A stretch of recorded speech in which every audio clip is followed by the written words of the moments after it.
Hello everybody, this is Dr. K from Holistic Kids and Families. What if I told you that 1 in 3 children who have ADHD actually do not have ADHD?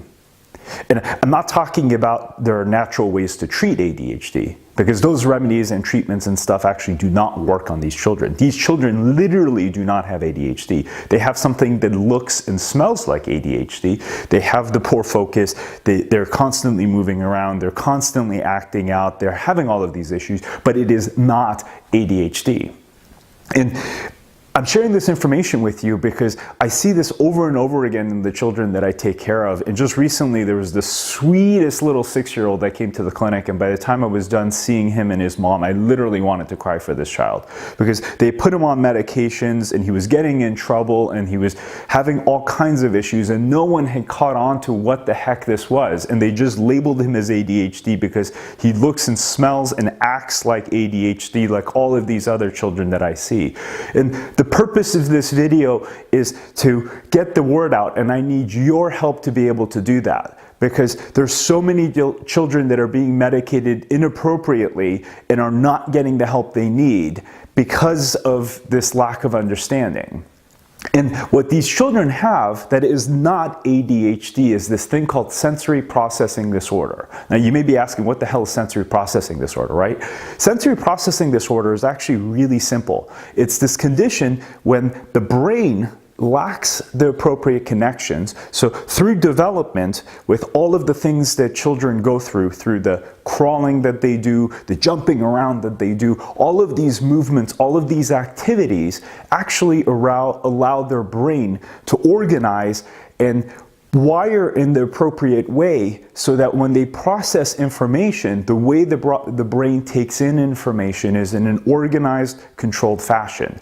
And you and I take for granted how well our brains can block information. I still have to this day some degree of sensory processing. My wife touches me when I'm not ready. I jump, literally I jump. There are children who cannot handle being in loud places and literally will close and cover their ears because the sound is so overwhelming to them that they freak out. And I'm not talking about a blender going on. I'm talking parents can't take these children to the movie theater. Parents can't take these kids to restaurants because the sound and voices and talk that's happening around them is too much. Other children can't handle just standing in their own bodies because their vestibular system, the middle ear that puts them in place in space, actually is off. So these kids are constantly moving around, they're constantly getting up, they literally can't sit. And I've had parents in the clinic where they're like, Johnny won't sit down to eat dinner and he constantly has to get up every 2 minutes, and I keep telling him he needs to sit down, and why is he misbehaving? I'm like, Johnny, every time he sits down, starts essentially getting dizzy. And that getting up, that moving around is this poor child's way of actually feeling grounded. And once I shared that information with the dad, like there was a tear that almost came out of his eye because he's like, oh my God, I've been blaming this poor child for all these years for misbehaving, and he's just doing what naturally comes to him. You see, children only act the way that they feel. They don't have a reason to necessarily be bad. And there are social reasons, and we're not going to get into this, and I'm not a psychologist, but 1 in 3 of these children that have ADHD literally cannot handle being in their own body. They literally cannot handle the experience of life and all the sensations that are coming at them. So they're constantly moving around. They're constantly getting overwhelmed by sound. And especially in the case of this little guy, by the end of the day of him being in a 6-hour, 8-hour classroom, he literally was about to lose his mind. He was fried because it was so taxing for him to be there.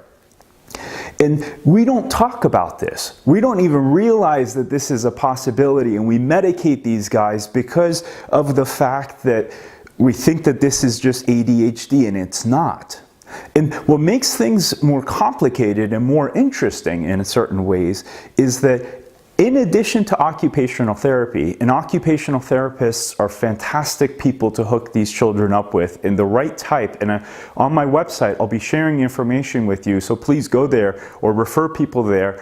I'll be giving you references that hook up with occupational therapy groups that actually talk about this. But what's more interesting is beyond the occupational therapy, one of the common threads that I've seen in all of these children that is underneath this sensory processing disorder, and what I think actually causes a large part of these sensory processing disorders, is a mitochondrial error.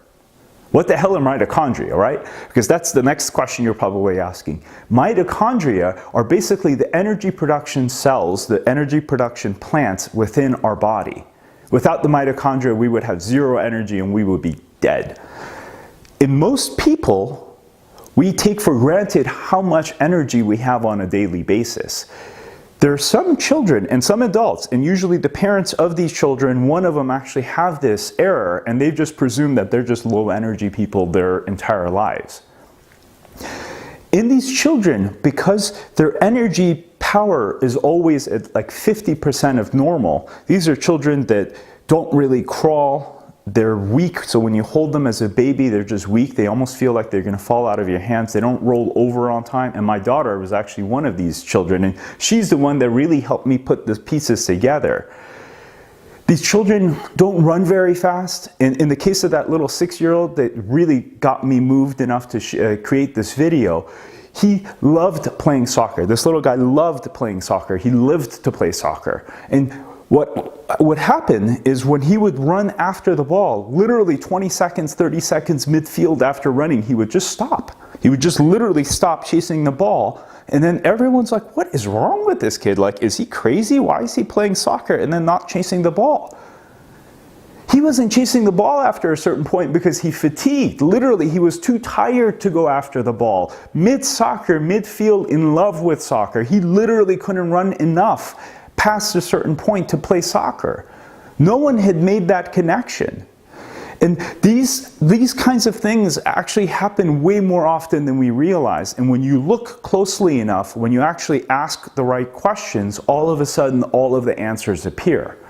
And these are a subset of children with ADHD that actually have anything other than ADHD. And with the right therapy, with the right treatments, and I'll be happy to share with you information about all of this on the website, we can make a tremendous difference in these children's lives. And I've seen this where we give them the right supplement, we hook them up with the right therapist, and 6 months later, it's like there's a different child sitting in front of me where the teachers are astonished. They're like, oh my God, Sally is focused and she's doing this, and her classroom work has gone anything above what we would have ever expected, and blah, blah, blah. And everyone is shocked. And there's nothing to be shocked about, because that is the child that is buried underneath all of this dysfunction, all of this essentially handicap that we have not identified.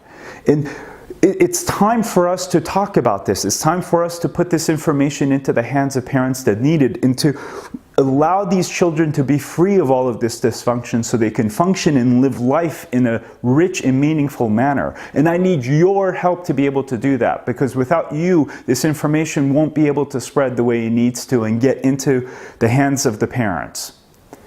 Thank you for listening. And again, I'll be posting all of the information that people need on our website, holistickids.com, under the resources and blogs. Thank you for listening. Thank you for sharing this information. Thank you for helping me. This is Dr. K from Holistic Kids and Families.